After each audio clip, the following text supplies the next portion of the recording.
நீங்க வேற எதுவா பண்ணக்கூடாதுன்னு கேள்வி. இட்லி மிக்ஸா பண்ணக்கூடாது, ஏன் தோசை மிக்ஸா பண்ணக்கூடாது, ஏன் பொங்கல் மிக்ஸா பண்ணக்கூடாதுன்னு. இப்போ இதெல்லாம் பாத்தீங்கன்னா நீராவி இட்லியோ தோசையோ வந்து ஆவியில வேகிறது. அதே கஞ்சி வந்து தண்ணி ஊற்றி வேக வைக்கும். ஜீரணம் சரியா இருந்தாலே ஒரு 60-70% பிரச்சனையே நமக்கு வராது. நம்ம என்ன உண்றோமோ அந்த உணவை வந்து முழுமையா ஜீரணமாகி சத்தா மாறுறப்ப வந்து நமக்கு உடல் உபாதிகள் வராது. அப்ப ஜீரணம் சரியில்லைன்றப்போ ஜீரணத்தை ஃபர்ஸ்ட் நம்ம சரி பண்றதுக்கு அதுல சீரக சம்பாவை சேர்க்கிறோம்.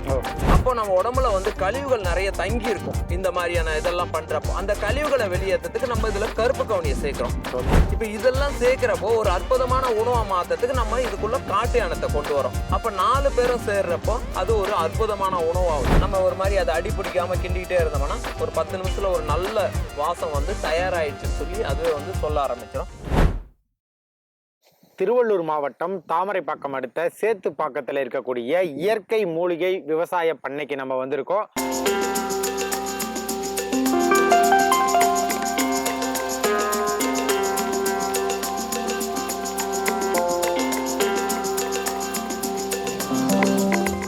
நம்ம கூட கஞ்சி வைத்தியர் இருக்காரு. அவர்கிட்ட இன்னைக்கு மூக்கிரட்டை கஞ்சி, இந்த மூக்கிரட்டை அப்படின்ற மூலிகை எதுக்கானது, இந்த மூக்கிரட்டை கஞ்சியை எப்படி பயன்படுத்துறது, இதை எப்படி தயாரிக்கிறாங்க, எல்லா ஒரு தகவல்களையும் இந்த வீடியோவில் பார்க்கலாம்.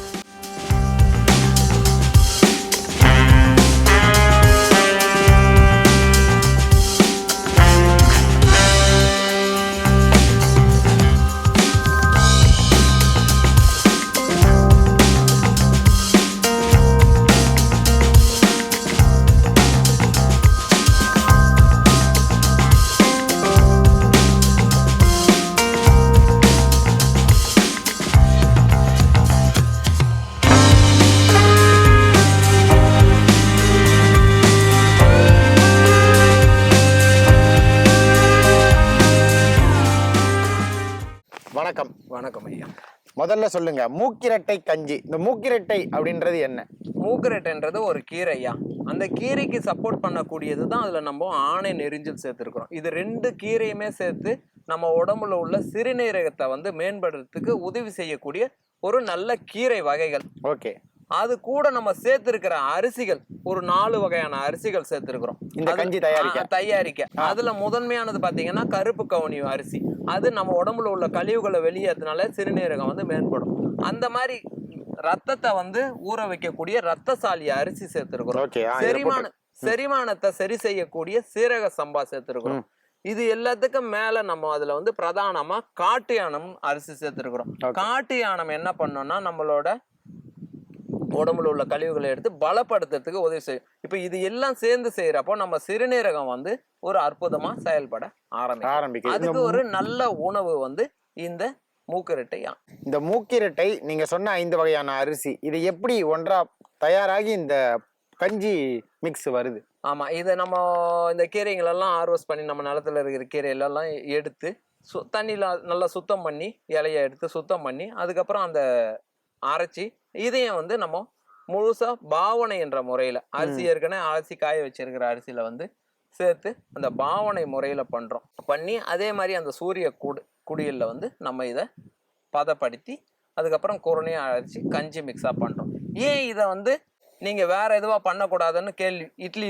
இட்லி மிக்ஸா பண்ணக்கூடாது, ஏன் தோசை மிக்ஸா பண்ணக்கூடாது, ஏன் பொங்கல் மிக்ஸா பண்ணக்கூடாதுன்னு. இப்ப இதெல்லாம் பாத்தீங்கன்னா நீராவி இட்லியோ தோசையோ வந்து ஆவியில வேகிறது. அதே கஞ்சி வந்து தண்ணி ஊத்தி வேக வைக்கிறது. அப்போ வந்து அதுல இருக்கிற அந்த கீரையில இருக்கிற சத்தம் அந்த அரிசியில இருக்கிறதும் அந்த தண்ணிக்கு இறங்கி முழுமையா வந்து சத்துள்ள ஒரு உணவா அந்த கஞ்சி வந்து மாறும். ஓகே. இப்ப இதுல போட்டிருக்கு காட்டு யானம் அரிசி, கருப்பு கவுனி, ரத்தசாலி, வாசனை சீரக சம்பா, மூக்கிரட்டை, சிறு ஆணை நெரிஞ்சில், கறிவேப்பிலை, முருங்கை, மிளகு, சீரகம், சுக்கு. இப்ப இதுல 4 வகையான அரிசிகள் நீங்க போட்டிருக்கீங்க. இப்போ அரிசின்னா உங்களுக்கு தெரியும் எத்தனையோ ரகங்கள் இருக்குது. மாப்பிள்ளை சம்பா, சீரக சம்பா, கருப்பு கவுனி, அந்த மாதிரி நிறைய ரகங்கள் இருக்குது. இருந்தாலும் பர்டிகுலராக இந்த காட்டு யானம், கருப்பு கவுனி, ரத்தசாலி, வாசனை சீரக சம்பா இந்த 4 ரக அரிசிகளை சேர்த்துருக்கிறதுக்கு எதுவும் காரணம் இருக்கா, இல்லை இது நல்ல சத்துள்ள அரிசின்னு சேர்த்துருக்கீங்களா? அப்படி இல்லையா, இப்போ நம்மளுக்கு வந்து ஜீரணம் சரியா இருந்தாலே ஒரு 60-70% பிரச்சனையே நமக்கு வராது. நம்ம என்ன உண்றோமோ அந்த உணவை வந்து முழுமையா ஜீரணமாகி சத்தா மாறுறப்ப வந்து நமக்கு உடல் உபாதிகள் வராது. அப்ப ஜீரணம் சரியில்லைன்றப்போ ஜீரணத்தை ஃபர்ஸ்ட் நம்ம சரி பண்றதுக்கு அதுல சீரக சம்பாவை சேர்க்கிறோம்.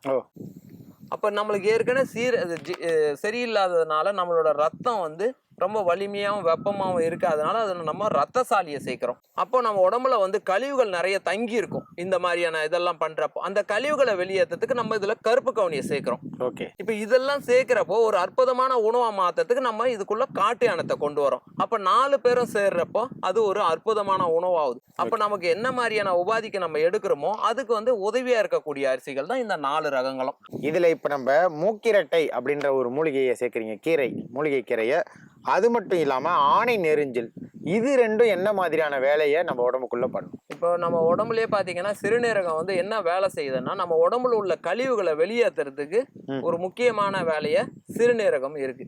அப்ப அந்த சிறுநீரகம் பலமா இருந்தாதான் நம்ம உடம்புல உள்ள கழிவுகள் வந்து வேகமா வெளியேற்றிடும். இப்போ நம்ம குடிக்கிற தண்ணிலையோ நம்ம உண்ற உணவுல இருக்கிற கழிவுகளை வெளியேற்றுறதுக்கு சிறுநீரகம் ஒரு முக்கியமான பங்கு. அப்போ அதுக்கு உதவி செய்யக்கூடிய இடத்துல இருக்கிறது அந்த அரிசிகளும் இந்த கீரைகளும், மூக்கிரட்டையும் ஆணை நெரிஞ்சலும் அதுக்கு உதவி செய்யக்கூடியதான். அது சுவையுள்ள மாத்துறதுக்கு அதுல கருவேப்பிலை, முருங்கை, மிளகு, சீரகம் சாப்பிடக்கூடிய தன்மைக்கு கொண்டு வர மருந்த மாதிரி இல்லாம ஒரு நல்ல சுவையுள்ள உணவா மாத்துறது தான் அதோட வேலை.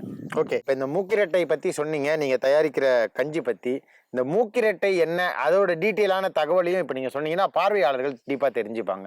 ஒன்றும் இல்லை. இப்போ இதை ஒரு மடங்கு எடுத்துக்கிறோன்னா ஒரு 8லேருந்து 10 மடங்கு தண்ணி வைக்கலாம். இப்போ ஒரு டம்ளருக்குள்ள இந்த கஞ்சி மிக்ஸை போடுறோம்னு வச்சுங்க, ஒரு 10 டம்ளர் தண்ணி ஊற்றலாம். நம்மளுக்கு தண்ணி தன்மையா குடிக்கிறவங்க, கொஞ்சம் கட்டியா குடிக்கணும்னு நினைக்கிறவங்க 8 டைம் தண்ணி ஊற்றலாம்.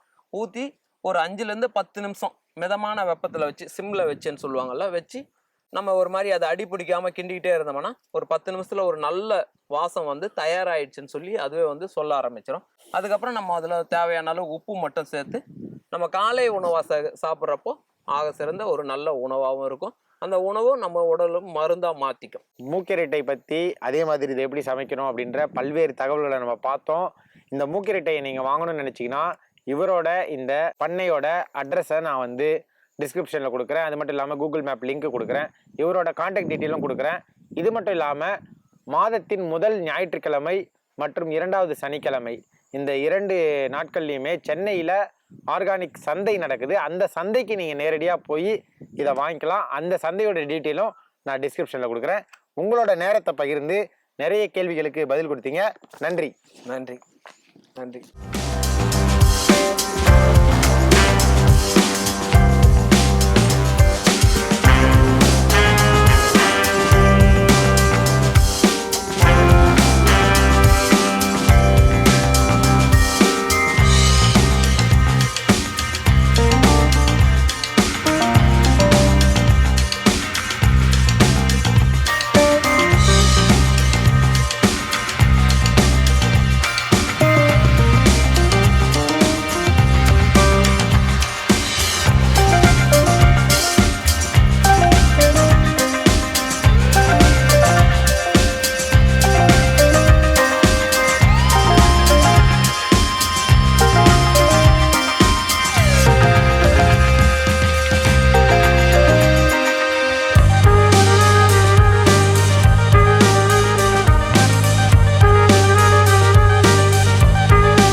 இந்த வீடியோ உங்களுக்கு பிடிச்சிருந்தா லைக் பண்ணுங்க, ஷேர் பண்ணுங்க, கமெண்ட் பண்ணுங்க.